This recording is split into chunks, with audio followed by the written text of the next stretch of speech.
Hey everybody, welcome to a special episode of Top of the Pods here on the Irish Wrestling Podcast. I'm joined back again for the fourth time on our show is Jonathan Davenport. Jonathan, how are things? Oh man, I'm doing great. Thank you for having me. I love being on your show. We talk about the funnest stuff, and I don't know if you're like me, but like when you get to a certain age, you have to make hanging out with your friends a project. That's You the do. only way to make time for it. So the fact that we're calling this a show is great, but mainly it's cool to just hang out and talk geek stuff with you. Yeah, absolutely. Like, as you can see from the poster behind me, we're here to talk about Deadpool Wolverine and some stuff that went down at San Diego Comic Con as well. Oh, So, whoops. I watched Thor the Dark World. I made a oh mistake. no, not that one. Let me go watch Deadpool Wolverine. I'll be right back. Geez, I can't remember. I think I've only seen Thor: Dark World once. You know, that's a weird one. At the time that I saw it, I really, really enjoyed it. I felt like it was Viking, Star Wars, and space. I thought it was a lot of fun. And then everyone started pooping on it and saying that was the worst one, that was the worst movie. And I was like, you guys are crazy.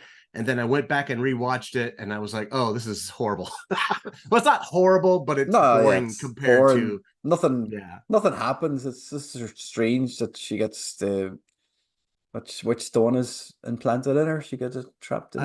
The red one, Right. the ether, they called it, but I don't remember which stone it ended up being, unfortunately. Yeah, I'm blank now. I can't remember. But that was the whole premise of the whole thing, was just to get it out of her, but Yeah, just didn't really go anywhere.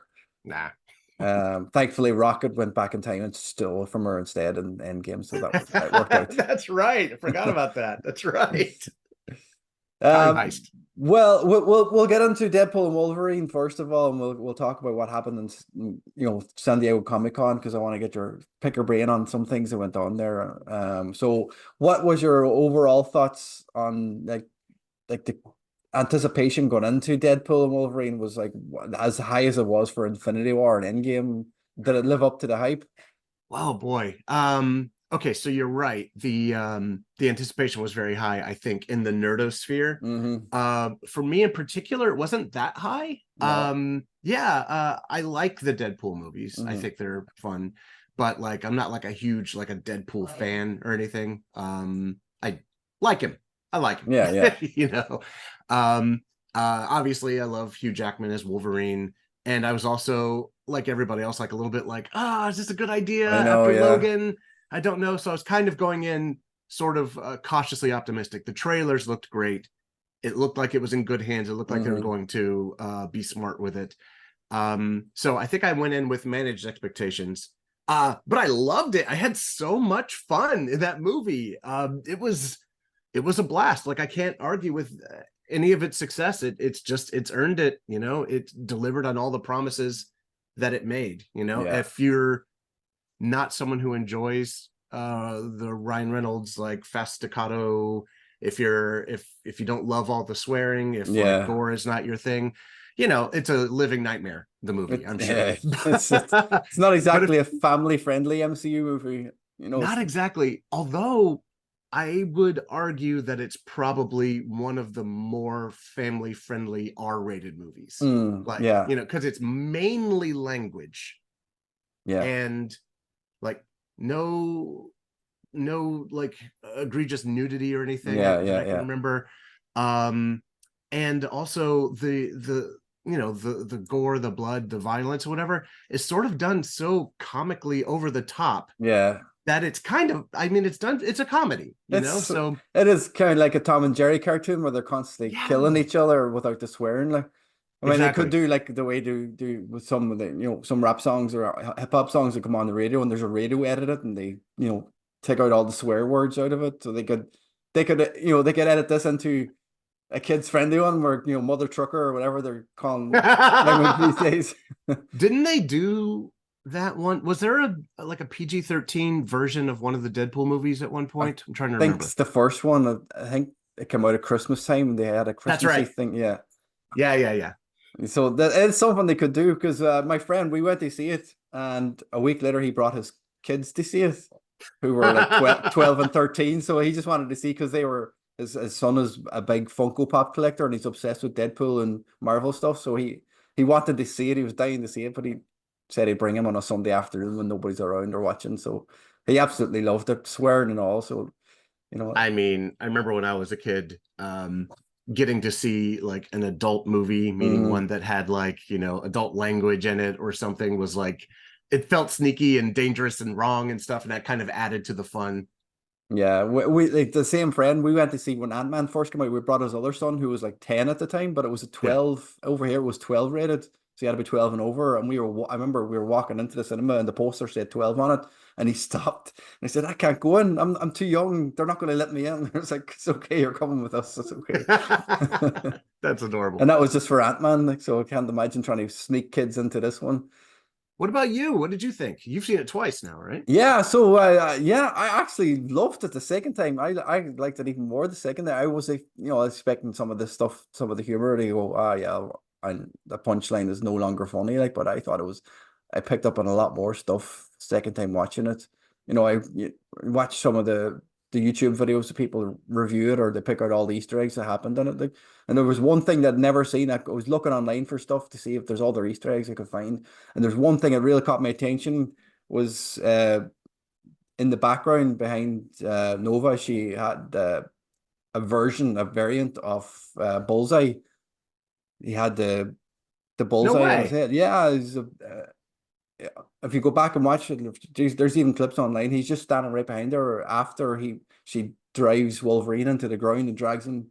Oh yeah, He's standing right behind her, and you can see the bullseye you mark can on see his the head. thing. So it's not the Colin Farrell version of it, but later on, whenever they all arrive back to fight them, there's a small cameo or little clip if you see. I think it is Wolverine's fighting somebody, and the camera pans around, and you can see Elektra fighting Bullseye. No way. Just that actually happens in the movie. Yeah, they're fighting each other. Just for a split second, I paused it and I went back and I came home and I got a clip off it. I screen grabbed the scene, and I said, "That's Elektra," and that's the person who's the Bullseye variant. So she's trying to get her revenge on Bullseye for killing her in the Deadpool movie. That's pretty cool. Yeah, that's really cool. I didn't know that. They should have gotten Bullseye played by Colin Firth. I think people would like that. It would have been mad. All right, yeah. There was a lot of. What did you think? Like, there was a lot of great cameos. Like having Blade back was, goosebump moment. Like I was obsessed with Blade coming back, but it was a tribute to the Fox, X-Men universe. But there was no X-Men in the movie besides Wolverine. I thought, like, the people who, like, there was no Rogue. There was no. Besides, we got Gambit, but he didn't appear in any movies. Like, so did you feel like they maybe missed out on having more X-Men in the movie, even for cameos? Man, it's fascinating. The whole cameo game is fascinating. Like, I think you can overdo it, where it just feels like cameo fest, that you're just doing it as a stunt. I felt like it was pretty smartly done in this movie. First, I have to talk about Blade, just to have said it on record. I love Blade, especially the first movie. I watched that so many times. Like, me and my buddy in film school, like, we got so much into Blade that we started becoming fans of Stephen Norrington, the director, and he made like a movie. I can't remember the name of the movie anymore, but it was like a horror machine. I can't remember what it was called, but like, we watched that a bunch of times. So that was really fun. The second one, obviously, Guillermo del Toro, very cool, and does not get the credit that it deserves. I think it's the first time in movies where there's a flying camera. Remember when Blade jumps out the window and the camera circles around or whatever? People do it all the time now, but I don't think it was. I think it was like invented for that movie. It was really cool. No one talks about it. So, in that vein, and also the fact that no one remembers this. Well, no, some people remember, but a lot of people don't remember that Marvel movies were a joke for decades. A joke. And the whole joke was that DC movies are awesome and Marvel can't make a movie to save their life, right? Yeah. Then came Blade, everyone says then came X-Men, and that's true, but Blade came before that. That was the first good Marvel movie, and I don't feel like it gets credit for it. And then Marvel later on, the MCU became this hit-making machine, and then they take Blade and they recast it. So I felt like Wesley Snipes as portraying that character. Yeah, like he never got his flowers for doing the work and like carrying the universe on his shoulders for a while. So for me, it was really, really gratifying for him to have, like, I think, the biggest pop in the whole movie. Like, was it like that in your theater when Blade walked out? Obsessed. And I had seen, before we got to see the film, I was scrolling through, I didn't see any spoilers, but I seen a clip of him walking out at the Comic-Con, and I thought, I didn't put two and two together, because I thought maybe they were just, they were just giving him some plaudits at the Comic-Con. Maybe not that in a million years that I think he'd be the one making the cameo, and I was just, oh yes. And I was like, exploded.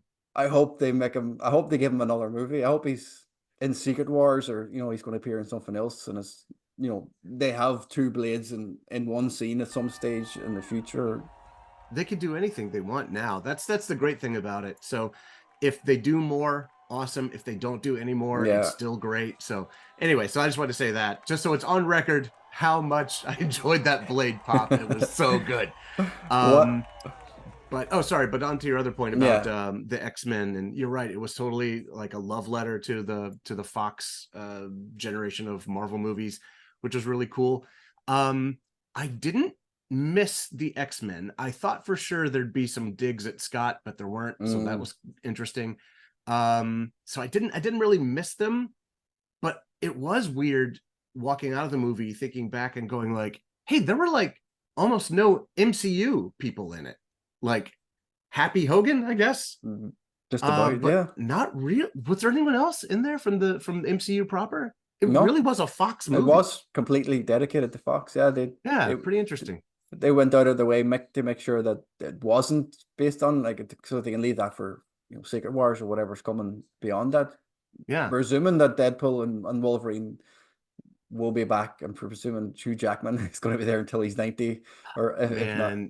You know the rule, right? It made money. It made money. No, I don't know.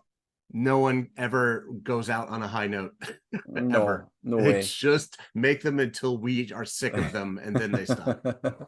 Yeah, I can't wait. But what did you think of Gambit? What did you think of Channing Tatum's Gambit?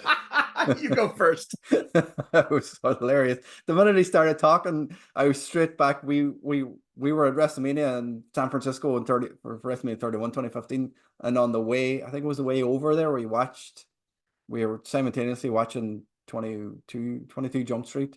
When he did the "My Name is Jeff." And I actually, in the airport, I think it was in the airport in Dublin, we were flying out. We were at Starbucks, and I ordered coffee, and I gave my name as Jerry, and the coffees came back with Jeff written on the cups. So the whole trip, all I did was say, anytime we went to a Starbucks or somewhere, and I always said Jeff was my name instead of saying Jerry, just to play along with it. So whenever he came out and he started doing that talking, I was like, oh my God, he's doing that bad accent again, and it's brilliant. It was so funny. Oh, good. Man, do you remember back in the day all the pre-production and the rumors, and there's going to be a Channing Tatum Gambit movie? I remember that too. And at the time, I've changed my tune since then, but at the time I was not a fan of his. But he also, it's kind of, in my opinion, the same thing as Brad Pitt had and Ryan Reynolds had, where I felt like they were, when they first hit, they were presented as like heartthrobs, and they were only in very like lady-centric movies. And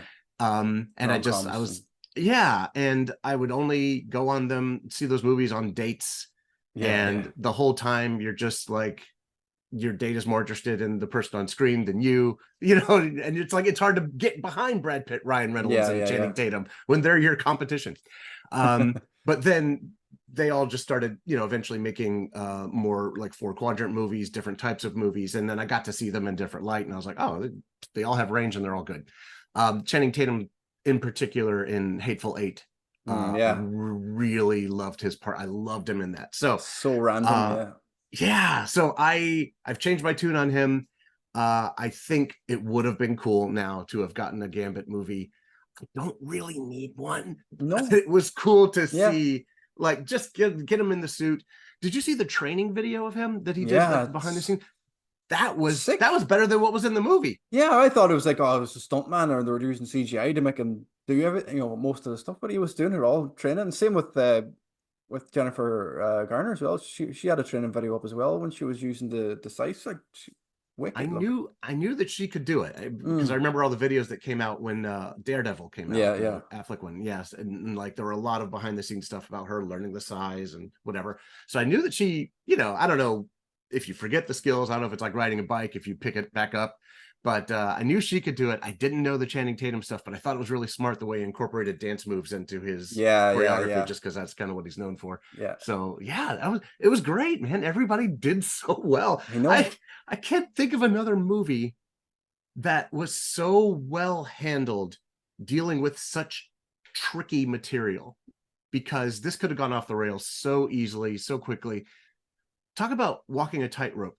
You've got two protagonists, two main characters who can't die, Yeah. that regenerate, and whose main power is like puncturing holes in someone else. And there shouldn't be any stakes. Like, you shouldn't care at all what happens to them. Them fighting should be you going like, oh, all right, wrap it up. No, And they somehow managed to keep it fun through the whole movie. It was great. it was brilliant. The fight inside the Honda was just epic.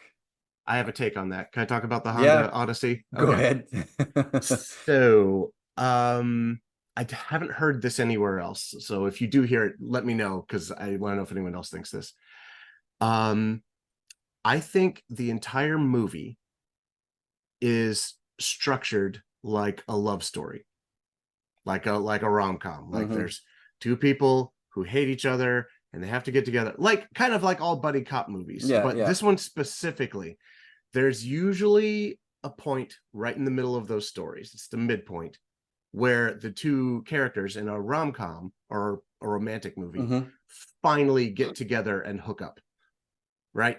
And that should be, it's like, we're finally together. And then the next day, like, an ex shows up, or you find out that it was all a ruse or whatever. Something terrible happens, but it happens right after the best possible thing.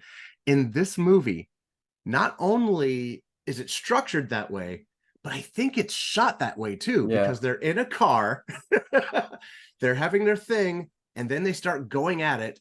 And then they shoot it exactly like you would a bedroom scene. They go to the back of it, and then they kind of like pan down and scroll away. Imagine it's the bed and you're seeing the bed rock, or they're in a car and you're seeing the car rock.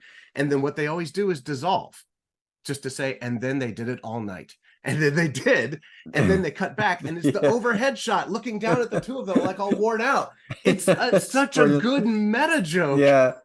That is great. I haven't heard that one though. I've heard people saying, you mentioned a rom-com or a buddy comedy, like Trains, Planes, and Automobiles, and it was kind of like a homage to them burning the car in Trains, Planes, and they're driving along with the burnt out car kind of thing, where the car was destroyed as well. That was some of the stuff, but I never thought about that, as a romantic scene turned into a fight scene inside the car. I think they did. It seems too intentional to me, and so much of the movie was handled with so much care that there's some movies that, like, you can't give them benefit of the doubt, but this one I think you easily comfortably can. Yeah. We got to talk about the suit. Wolverine finally put on the suit. And I know you've been inspired by this suit a few times. People have come to you looking for ring gear and stuff inspired by Wolverine. What was it like to see it finally on Hugh Jackman specifically? Man, okay, so obviously we didn't have to wait for the movie to see him in the suit. It was all over the marketing material. So, like, I love looking at the fine details. It's what I do. So I remember going to the theater with my family to see something, and then there was a giant standee of this movie in the lobby, and I got to really look at the details. I think it's so smart what they did, because in the comics, comics are comics. You can get Yeah. away with a lot more, you know? So you can put stripes all over him. You can like say like, oh, he's like an animal because he's wearing stripes or whatever. But in real life, the character of Logan doesn't feel like he'd be like, and put some stripes on it. You know, it doesn't follow. It feels like weird. So I love that they kind of made it feel a little tactical. It almost feels like straps rather than stripes, you know? They did a great job with that. The shoulder pauldrons are really cool. I was wondering if they were going to make them metallic or not. They found a way to do it without making them look like space age, like going off into angles. I thought the suit was awesome. But I will say two things. One is that I have always preferred the brown and tan suit. I don't know, it just feels more Wolverine-y to me. Like it feels like, and it works in the comics because like I think feels like his solo suit, and the more incorporated he becomes into the team, he's starting to wear the team colors, the gold and blue, you know, so that it works. It's cool. And so thematically it works in this movie too, because he's carrying the memory of his fallen comrades with him. So it makes sense. But I was so happy to see the brown and tan. It looked so good. They did such a good job with that. I know it's on screen for like 10 seconds, not even. But I loved seeing that. So that's the first. The second is, let's talk about the mask, but you go first. That's been played every time we go on social media now, and there's just short videos playing over and over again. It's all just that happening. It's just like, finally, and even Deadpool, Ryan Reynolds says it, you know, you waited till now to put it. Was just a brilliant like inside joke, you know, him finally putting on the mask that, you know, we thought we'd never see. Because like if you go back to the first X-Men film, there's a scene in it where he takes the piss out of them for actually wanting to suit up, like, and he's just like, why do we have to wear this, like, and he finally gets to wear it, and it just pulled the mask down, and the eyes were just perfect. Did you know it was going to happen? No, not at all. Really? No. That surprises me. Yeah, because when they walked out like a prayer, and they were just like getting ready to fight, and I was like, all right, here we go. And when he did that, I was like, what's he doing? And then it started coming up. I was like, no. And my friend was sitting beside me, and I grabbed his leg, and I was like, fuck. That makes me so happy. It might be because I think about gear like all the time, like too much. But the fact that they were ticking off boxes in so many ways, and it felt so much like this is a wish fulfillment for a lot of reasons. This movie, I was like, they have to put the mask in. They have to. So it will be in there. And the fact that it was so missing from all the marketing materials, it made me feel like they're definitely doing it. They're definitely saving it for a moment. They're going for the pop. So slow-mo, as soon as his arms went up, I was like, I think I was leading to my wife, I was like, this is it. Here it comes. We're going to see it now, finally. And I did like it in general. That mask is not designed for live action. It's just not. No, it's not made for that, you know? And it works in this movie, this comedy. And in certain shots, it's really, really cool. Yeah. But there are other shots, and I know this is not a popular opinion, where I don't think it works. Like, I think it looks a little weird. It takes you out of it. I feel like it sits a little high on his head. It's not anything that I'll call them gear. It's not anything that the gear makers did incorrectly. Like, it's just, it doesn't lend itself to live action, I don't think.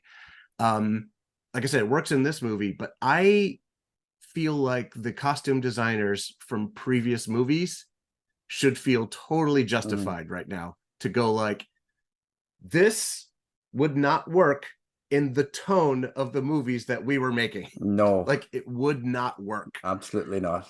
So I think everything, a place for everything and everything in its place. We got what we wanted. I'll also say, were you shocked that he kept the mask on for the rest of the movie? Yeah, I thought like he put it up and rip it off again. Or like the only scene besides him putting it on, the only scene where it actually worked for me was when they jumped out of the back of the bus and he did the pose.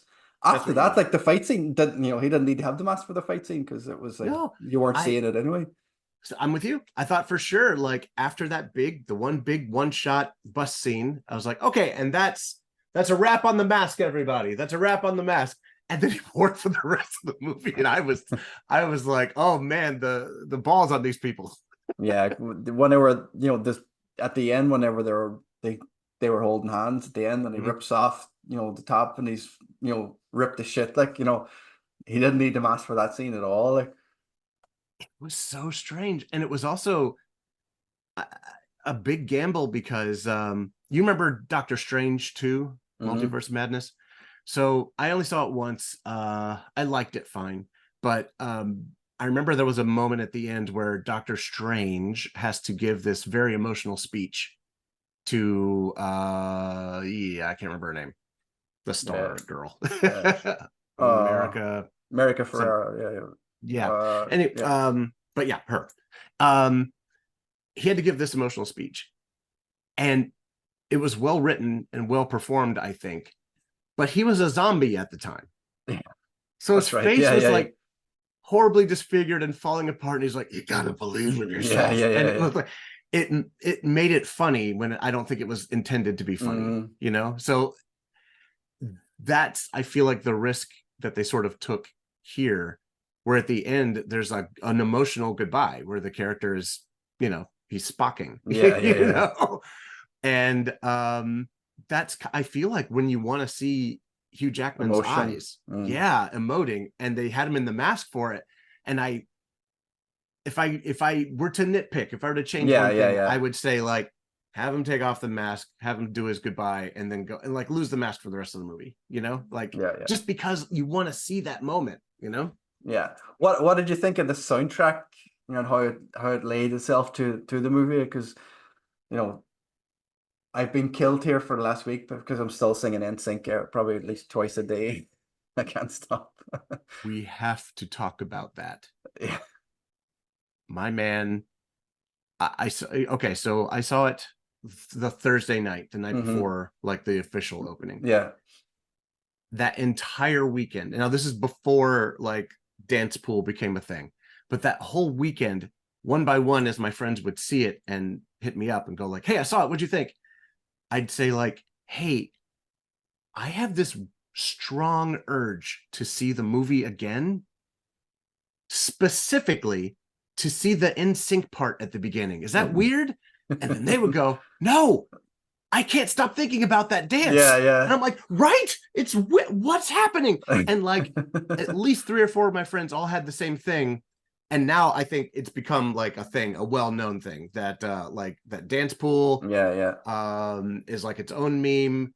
And it was a weird choice to do it, but I can't stop thinking about it. It's genius though, because like you could have picked any song in the world and it could have been a dance to anything, but I think specifically, there was a reason for picking it, because it was number 1 in the charts, in the Billboard charts, the same time the first X-Men movie came out.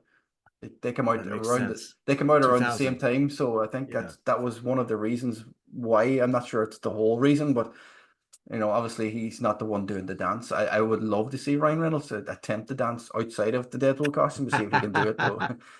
Okay, I didn't know that. That makes perfect sense. I guess also in a way it's saying bye to the Fox universe if you're looking for for things like that. I want to pat myself on the back for this too, because I said to my friends, I was like, no shade on Ryan Reynolds, but those don't look like the moves of a 50-year-old. No. Like, those moves are crisp, they're tight, they look better than NSYNC doing it. Like, if I was convinced before I found out it was a dance. Him. Yeah, before I found out, I was convinced they were going to have like Justin Timberlake on a cameo, and it would have been him doing it and not tell anybody, and he just did the dance and went away before they actually released the name of the person. That actually would have been pretty dope. But I'm so glad they got the guy they got. He's so good. I've been watching him on Instagram just separately. He's lithe. He's got great balance. Like, this is a person that was born for this. I also, am I crazy? It wasn't in the movie, but in the trailers, was there a scene where the TVA elevator opens and Deadpool's doing a split and then stands from a split? Yeah, he does. I think he does. He does do that, doesn't he? After he puts on the costume. That's when it should happen, but I think in the movie he just has his back turned and turned around and smacks his ass. But I don't know if does he do the split? You saw it twice though. You would know. I think he does. Okay. I think that, yeah, as far as I know, definitely the elevator opens and he smacks his own ass, but I don't remember if the split was in the movie. But regardless, possible. We both remember it. So it's either the Mandela effect. Yeah. Or remembering it from the trailer. Right? Yeah. But if that happened, it was shot. And I wonder if that was Deadpool as well. I'd say right? so, because they did I know mention, it's not Ryan Reynolds, but like, they did mention on the making of it though, that before they even released it, that he was spending less time in the costume, and a lot of the the footage that was going to appear online, all the pictures, it was obviously not Ryan Reynolds with Hugh Jackman in some of the fight scenes. In general, how do you feel about that? It's hard to say, because it's his humor. It's obviously not his body doing the fight scenes, but it's kind of, you feel a little bit cheated because it's not him. He's on screen with Hugh Jackman, but it's not him. Yeah, it's kind of a haiku kind of thing. I like that. Yeah, I don't care. Like, I thought, like, when I was the time that I grew up back in the 1800s, like, there was like, the whole thing was like, the movie stars are there for the acting, and the stuntmen are there for the stunting. Yeah. And somewhere between Tom Cruise and Jackie Chan and like all the protein keto workouts that all actors must do now to be in a movie, like, I feel like it sort of shifted where we started expecting our A-list actors to be doing all the action too. And that's fine, but I don't think you get as good of action as you do when professionals do it, No, like, you don't. Keanu Reeves is great, right? But he's not as good as a professional stuntman. Oh, of course not. But he does try though. He does. I'm not saying, stuff. yeah, he's got it on me. I couldn't do it. He looks great, very believable. But if you get a pro stunt performer doing it, like, you're going to get The Raid. You know what I mean? Yeah. Get like something incredible. Yeah. So, but there's practical things to think about too. Like, you're going to see close-ups. You're going to see him from the side. You don't want to computer map his face onto everything. But with superheroes, built-in excuse. I don't want to see Michael Keaton trying to punch a guy. He's 92 years old. Let him act. Let Punch Man punch people. He's an Oscar winner as well. Like, he shouldn't be doing that stuff. No. The good thing about it though was you were able to have Deadpool and Goodpool, or Happy Pool, whatever he called himself, with the long hair, with a really strong Canadian Nice Pool, sorry, on screen together without having to use CGI or any sort of tricks. It was just easy, an easy way to shoot it. You're right. Yeah. What a great character. I'm a real fan of the writing of this movie. Like, I don't know, the team is great. The team is great. They have a talent. They know what is going to feel good for us. They know what will work, what will land, what won't. I heard that they're like shooting alt jokes all the time. If the joke as written doesn't feel well when it's performed, they're like, all right, what else we got? Let's beat it. Let's make a better joke. And it's like, it shows. It's like the difference between a movie being made by people who truly care about it and people who that's their job. Nothing wrong with that, but like, you can feel the difference. You can feel the love. It just comes through. Before we finish up talking about Deadpool Wolverine, there was one last character that my wife will kill me if we don't talk about. Dogpool. Let's talk about your wife's take on Dogpool. What did you think? What did you think about Dogpool?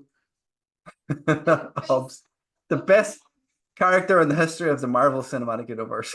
Dogpool, his own movie. Dogpool should have his own movie. Imagine there wasn't DC Super Pets got their own movie. Yeah, that's right. Yeah, they had their own movie, right?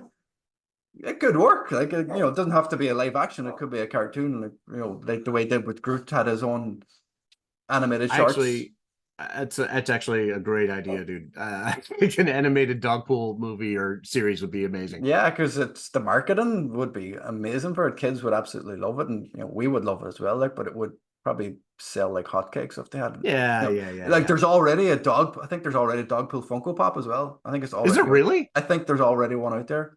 Oh, horrible. I know, but the owners of that dog are going to be minted after this. Oh, I know, I know. That's like it's like a famous dog or something, right? Like it's like the Yeah, world's it ugliest was dog. ugly. Last year was one of the world's ugliest dog, and Reynolds, he was in Wrexham at the time shooting the series for Yeah. Welcome to Wrexham, and he spotted it in the news or something, and he said he had to have him. He had to have him for Dogpool, and went up and got him, and just like that, signed him up. I signed her up. Sorry, it was a female. That's fantastic. I didn't know all that. That's awesome. Mad.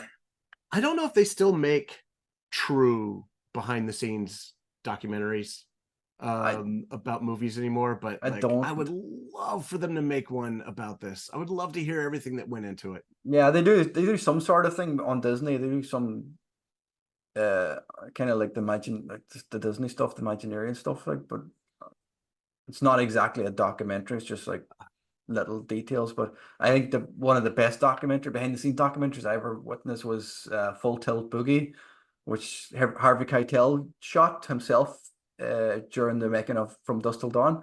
He made his own behind the scenes documentary while he was on film, while he was on set filming that movie. It was a DVD extra. It came up as a DVD. There was like a double box set when I got the DVD, and it was just randomly there. Full Tilt Boogie. He even named it, and they followed them around the making of From Dusk Till Dawn, which is wicked. I had no idea. I need Yeah, to look that up. That sounds awesome. it's brilliant. It's really good. That sounds really cool. I love that. I also miss commentary. Do they do that anymore? I'm not Commentary sure. tracks? I'm not sure. Like, I can't remember last time I actually bought a DVD to listen to No, comments. I know that's the problem. It's It's like gone past it. what do you do with a commentary track now? Yeah, nowadays you can do watch-alongs and people just something. I think during the pandemic there wasn't a lot of actors and directors that watch-alongs of some of their movies and did that kind of commentary with them over Zoom whenever it was a popular thing and everybody That would was meeting. actually they should do something like that. They could do it for charity or whatever, but Yeah, like yeah, get the original people there, do a watch along, just have them talk through the movie. That'd be great. I'll take yeah, that. I just want to yeah. hear the stories. Yeah, yeah. So where would you say Deadpool and Wolverine lies with you now in the like the what is it 36? I think there's 36 MCU movies now in total. I think it's something like that. 36. Wow. Are we counting the Fox movies too? No, we'll just stick with the MCU because Wow. On the upper end, my somebody threw me some stat. They were like, hey, there's been X number of MCU movies. How many of them have you actually loved? And it wasn't just movies, it was the shows too. It was like the projects. And I had seen most of the movies. I still haven't seen Marvels or Eternals. I kind of after Endgame, I sort of was Yeah, like, it's not like I lost interest, but like I felt like I finished the story. yeah, So yeah, yeah. I was like, that was great. Oh, you guys are still talking. I didn't, Yeah, yeah, yeah. I didn't really. So like, oh, I know what it was. It was a list of things after Endgame. So like, but of the ones post Endgame, I'd only seen half of them, and of those half, I'd only finished half of that, and of that half, like I loved half. So it got smaller, smaller, smaller. But I'd put this under the Russo movies, Yeah, yeah. because it's really hard to compare like what they do, the drama and the action with like a comedy. Yeah, You yeah. get your hits either way, but it's tough to compare. Although I know comedy is very hard. So I would put this like on par with the Spider-Man movies, which I Yeah. hold in very high regard. How about you? Yeah, I would say like up there with Thor, the the third Thor movie. I can't even Oh, remember what it was. Ragnarok. Ragnarok, yeah. It's like That was a great one. for humor in the MCU, I think it's right up there for the comedy side of things. Like it's yeah, you're right. It is hard to judge it compared to the rest of the MCU before Endgame, like because there's so many great movies. Not every movie before Endgame was great either. Like, but True. if you take from like Winter Soldier onwards, maybe like they Mm-hmm. seem to get better and better after that. Like even though Winter Soldier is probably one of my favorite outside of the Infinity Wars, I'm with you. Winter Soldier outside of the universe ending movies, the Avengers themselves. Yeah, that Winter Soldier is my favorite. I think. Yeah. It's so good. That's what I want a G.I. Joe movie to feel like. Yeah. Like you could do that like with like political thriller, like the shootouts, the chase scenes. Like there's nothing in Winter Soldier that you couldn't do in a G.I. Joe movie, you know? Totally, yeah. And they're saying, like, I'm just going to we'll touch on Comic-Con because during the Thunderbolts segment, they did mention that they were looking at going into the road of Winter Soldier. It's like this is the type of, it's going to be like a political thriller kind of thing. That's what they're going back to. So thankfully the Russo brothers are back. I was gonna say, get people who can do it, because you can call it a political thriller all you want, but someone's got to be able to execute. Why did they ever leave? Where did they go? Where would you? Well, like they did it. Yeah, but we're done. Come on, like the chances of them blowing it after nailing Endgame are so high, so astronomically high, versus like topping themselves. Like it's like every athlete who's ever retired. Like that's a perfect time to stop. Great time to go and make some other humongous deal somewhere else, because look at what I just did. Like remember oh boy, I want to say, was it Book of Henry? I can't remember. What's the Colin Tomero? I can't remember the names right now. I still have COVID brain. But anyway, Trevorrow, the Jurassic World director. So so he was on board to make a Star Wars movie. Like, because he'd just done one and done a movie, and everybody was like, oh yeah, Colin Trevorrow for sure. You should come do a Star Wars movie. And then he was like, cool. And then made a personal project in between called Book of Henry that was received so poorly that he lost his Star Wars job. So like, I think the Russos did the right thing by like taking a break. And these movies take forever to make. They probably just needed to stop. They just needed to stop. They did. They did great. Are you glad they're back? So I don't know how to feel. Well, how do you feel now is that not that they're back, but Robert Downey Jr. is also back as Dr. Doom? Curious. It was an interesting, like that weekend was fun. Yeah. Right. Because we had just, what did we just come off of? We just came off of something really good. I don't remember, but X-Men 97.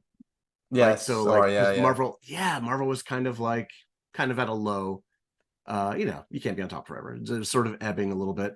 And X-Men 97 came and people were like, oh, we like Marvel again. There's hope, perhaps, Then X-Men, Deadman Wolverine came out and people got more excited. And then that news hit and it was like just this like awesome combo that it was hard to beat. So it was a very fun weekend. But I feel like kind of now in the afterglow, I'm seeing more and more people going like, wait, do we want that? Wait, is that a good idea? I don't know. What do you think? I was blown away when it happened. I was like, oh, he's back. Everybody expected him to come back in some sort of form for Secret Wars, or there was going to a variant of Iron Man was going to come back, but coming back is it's the biggest heel turn in movie history, isn't it? It is. It is such a heel turn, and he's probably perfect for the role. Like if he hadn't been playing Iron Man all along, like Robert Downey Jr. would be the perfect person to be that, Doctor Doom heel kind of thing. Because even though he's a bad guy throughout the comics, in his history he's not always the bad guy. He's more the anti-hero, and he teams up with Iron Man in some of the comics, and he joins forces with them, and eventually turns on them again. They usual stuff, they think they can trust him, but they can't really trust him. He's probably the perfect person to play it. I couldn't think of anybody else off the top of my head. No, I don't know. I can't either. But I think they're going to have their work cut out for them. Well, we don't know what story they're telling. No. We don't know. So if they're telling the story of a Tony Stark variant who goes on to become Doctor Doom, then cool. If they're not, if they're saying there's another person in the multiverse who has this face and he is Victor Von Doom, they're going to have a hard time, I think. Like you and me, I think we can wrap our heads around it, but I think that there's other people who are not as nerdy who are going to be like, why is Tony Stark Dr. Doom now? Like, I think it's so his face is Tony Stark. Yeah, When yeah. he was in Oppenheimer, they're like, oh, there's Tony Stark as Oppenheimer. But you know what I mean? Like it's his face is baked into that character now. It's going to be so hard for them to separate it out unless they lean into a Tony Stark variant version. Yeah, I think that's the only option, because like people, I see people comparing it to Hulk Hogan turning, joining the NWO kind of thing. It's like how can he be, after being years of being the good guy and the red and yellow, how can he just turn and wear black and white? And this is some similar. Yeah. It's like, what if Hulk Hogan was the Undertaker? Yeah. No, that's Hulk Hogan. So I don't know, man. I'm here for the ride. I believe in the Russos. I don't know. Did you ever watch Community? Was that a show that you enjoyed? I think I watched the first season. I haven't finished it off. Yeah. Oh man, you never got to the good stuff. No. The first season is when Dan Harmon and the Russos were trying to make a show that NBC would like. In the second season, they gave up on that and just started making a show that they would like, and it just started leaning into it, and it got like weirder and weirder as it went on. It was awesome. But have you ever seen you've both seen the paintball episodes? Yeah.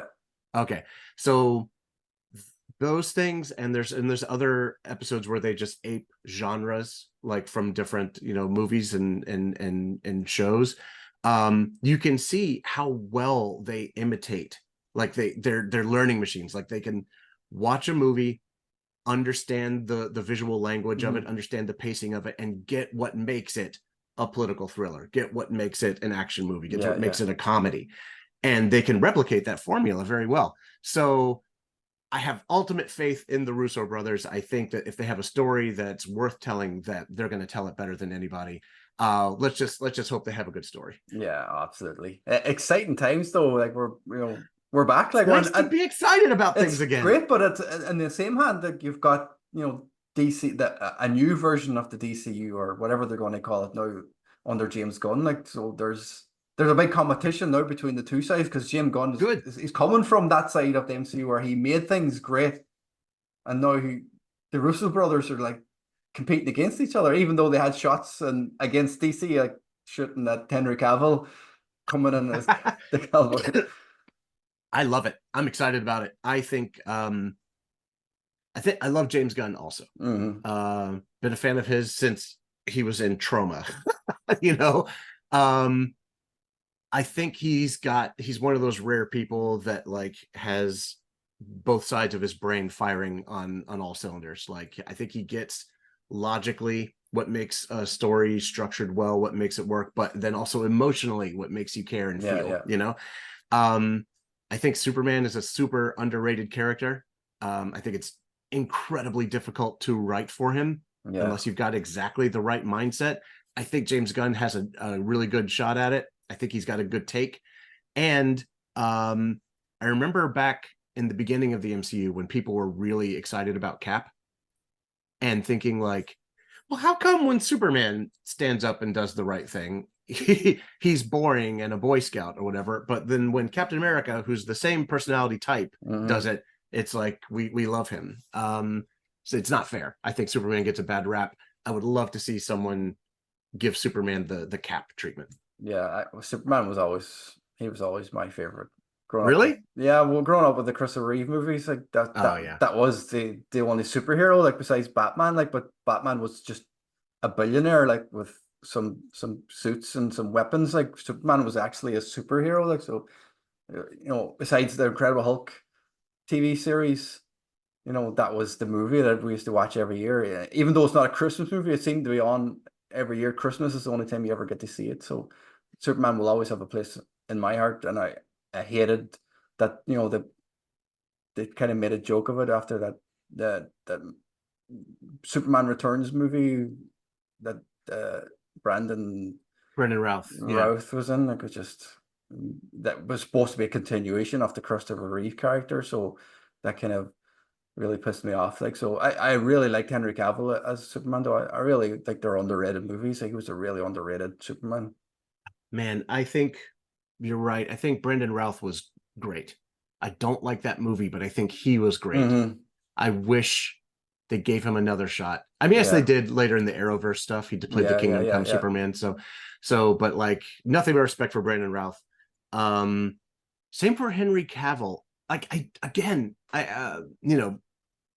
if you love the Superman Zack Snyder movies, that's great. I'm really happy for you. Um, I don't feel like they were a great representation of Superman, the character. Like Yeah. he felt like Batman. He was like Yeah. dark Yeah. and Yeah. Yeah. brooding, Dark. and yeah, it's like I like the contrast. And it felt like, okay, well, Man of Steel is like an origin movie. He will grow into the character of that represents hope and optimism, But then he didn't. They just stayed dark. Yeah. So it was unfortunate. So I think Henry Cavill also was done a disservice by the movie he was in. I think he could have been, if you look at him in any other movie, he's so Superman-like. Yeah. And then you put him in Superman and he's Batman. So I don't know. Oh, did you like the Wolverine? Yeah, it was brilliant. He Such looked a cool great, didn't he? looked. I want that to happen. I hope it happens. I'm not sure if he's going to be. They're looking at him for some other roles, but they should definitely have. He should definitely be in the MCU at some stage. Did you see that they gave him his Mission Impossible? Yeah, there was a clip. I think there was a clip online of him doing it in a few other films as well. It was. Oh, he brilliant. does in other movies too. I think he's funny. done it in other ones as well. I actually think he put it up himself actually on social media that he had 3 or 4 different versions of it, which is that's really cool. Really yeah, cool. I'm a fan of his. I love how much he respects source material. Yeah. I think that I like him. I think he did the best he could with the material. I wish there was like just a different flavor injected into the character. Just sometimes, like I felt like it was just so dark. So this will be a new thing. I think this James Gunn movie will be the closest that we get in spirit to like a Christopher Reeve story or one from the comics or the animated series. Yeah. Hopefully. Speaking of movies, you have a movie F+. Oh my gosh. How's it going? I'm unfortunately I'm not in charge of anything with that movie. But I have finally now seen it. Oh, have you? Yeah, so F+, for anyone hearing this the first time, is a movie that I wrote that got shot last year. It's a movie about a middle school heist. So there's a bunch of brainy kids who are under a lot of pressure to pass this really important exam. And the grades come back and it turns out that they failed. They got a really weird grade in F+. They don't think that it's right. So they combine their talents and their forces and tried to pull off the biggest heist of the middle school career to change their grades and save their futures.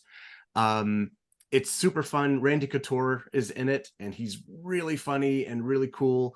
Tommy Davidson is in it. Jennifer Esposito's in it. And our best friend, Big E, is also in the movie. I talked him into, please come in and play this one part, and he did it. And it was really nice.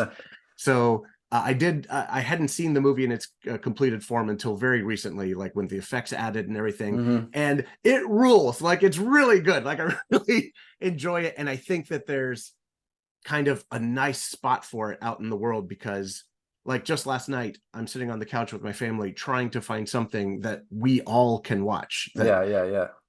I won't be bored. My wife won't be insulted and my daughter won't be traumatized, like so not Deadpool Wolverine, so maybe not. And there's just not a ton of movies right now for everybody. So I'm really proud of it. I'm really proud of the story. I'm not sure when it's coming out. Unfortunately, it's the movie industry is in kind of a weird spot where a lot of the studios are sort of collapsing and reforming. I heard Paramount just got sold, but then somebody made a counter offer at the last moment. So I don't know. Like, Paramount's been for sale for like months now. So it's a very strange time. I feel like the dust is starting to settle, and then they're going to start buying and distributing projects again. When that happens, we're really hopeful that we'll find a great home on one of these streamers or something. And I can't wait for you guys to see it. There is no like release date or anything like that yet, so not currently. Yeah, unfortunately, but you'll be the first to know. Yeah, well, I can't wait to see it. I think it's going to be excellent as well. Thanks, man. Before I let you go, I have to mention it, the Turtles inspired gear that the New Day wore this week. Wow, I'm that was so so happy cool. with that set. It came out so good, man. What a cool story behind it too. The okay, so as you know, there's a line of WWE X TMNT crossover figures coming out. Two of which are Xavier Woods as Donatello and Kofi Kingston Brilliant. as Michelangelo, right? The guys mentioned it to me a while ago that like, hey, these figures are coming out. It'd be cool if we had gear that was like turtle inspired. And I was like, yeah, for sure. But there was another set that we had to do before that, which you haven't seen yet, but has been made, and we'll probably have to talk about it too because it's also very nerd inspired. So so I had to do that first, and then by the time it was becoming time to do the turtle stuff, like it turns out that the drop date was already on us, so we had to move super fast, and I churned those out like very quickly, probably the fastest I've ever done a set of gear, like maybe 36 hours or something. Really? Wow. Yeah. But it was things were on my side a little bit because we've been turtle fans since we were little boys, right? Yeah. So I could draw the turtles in my sleep. I love them. I had access to renders of the figures, so I could see what the characters looked like. What was really cool about this was actually done in conjunction with Paramount. So we had their blessing to do it. We did have to run all the design specs through their legal department to make sure it was all cleared. It was kind of a pain in the butt, like whenever you're working with a big company, it happens. But it all went well. It was smooth. Everybody was enthusiastic, and it was cool. I was given permission to push the boundaries on the gear a little bit because I don't know, like part of me as a kid, I remember being disappointed when you get the toy and it doesn't look exactly like the cartoon. Yeah. So I want to honor that kid, but at the same time, it's live TV. It's got to look good. It's got to look good in front of a crowd, and the action figures aren't made for that. They're made to be dropped and made to be not broken and bashed against each other, You can't really insert like a flicky button in the back of Kofi, like, make his arms exactly right, exactly. And so like I just told them the same thing I told Mattel when we were doing the Big E ATV set. I was like, if it looks like this in real life, it's not going to pop. Like it won't excite people. And if the point is to get people excited to the point where they're like, I would love to have a representation of this on my shelf, then it's just gotta have extra. We gotta always go extra. So so they let me play around with it and add a lot of extra things that I thought would look good on screen. And then of course I handed it off to Robert, at Main Event Gear. And they worked, I know they pulled a couple of 22-hour shifts. Whoa. To get this stuff done, like just like sewing as they're falling asleep, putting things together. But they spared no expense. Like they put like foam padding in parts, everything's cinched together really well. I don't know how they do what they do, but you saw the results. It looked so good, didn't it? So cool. Like I was, this is the best. I think it was one of the best, probably best ring gears I've ever seen. Like if we go back to the New Days, all the gear they've worn, this is one of those, like, yes. Look at this. Yes, they've loads of Marvel gear. They've had loads of some cool, really cool gear. Like, but this was like, this, like, I want them to wear it forever. This is the kind of gear that they should be coming out to all the time. I hope it's more than a once off, and they just continue to wear it and have a big like blow off with it. Like, and we talked about this. We were messaging about this, about Karrion Kross being Shredder and the AOP being Bebop and Rocksteady. Like, right. Yeah, man, I'm with you. I've been doing this. We just hit our 10-year anniversary, as you know, a couple weeks ago. So me and the New Day have been doing this for a decade now. And there's some times when you think like, we had some real pop culture moments. The big cereal box with the Dragon Ball stuff, and the paint by numbers was really cool. Like all kinds of neat things, but like, you can't engineer a hit. No, you just got to do what you think is fun, what you think is funny, whatever. So, you know, it's like you can't live for those moments. You just have to like have fun doing what you're doing. But then every once in a while, unpredictably, something happens like this, and it feels so good to watch how many people are excited, to see how many people are happy by it. You feel like it's all worth it, man. It was, what a gratifying set. And I don't know if you read the post, but back when it was just me and Woods back in 2013, one of the first sets he ever asked me to design for him was a Ninja Turtle set. And I didn't know what I was doing. I was just learning the trade. So I did my best. And I put that up just like the original design next to what he looked like. So you can kind of compare and see how far we came. And like Kofi and Woods were texting me all night over the weekend, just like this, and it was great because I had COVID too. So I wasn't feeling great. And they were talking about like how sentimental it was to see how far we've come, and that we're still doing things and still making people happy and still getting to do this weird job that shouldn't exist, but it does.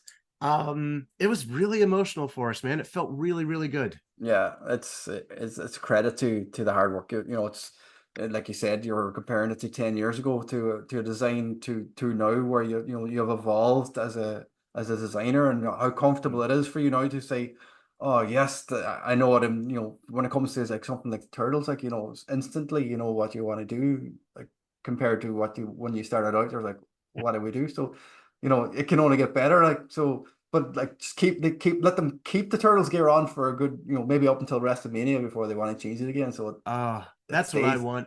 You never know, man, because you know, this is one of those sets where weirdly Paramount actually paid for this set. Yeah. So they technically own it. And if they are like, all right, that's enough, pull it, then it might just be pulled out of nowhere. But we have a set, another set locked and loaded, ready to go. What I would love, and it's probably fantasy booking, but because they came out in the cereal box in WrestleMania, I would love them to show up in a major entrance at WrestleMania in the Turtles van and come jumping out of the roof. You know, they come up at the roof and they're like coming up with that swords. Would be so good.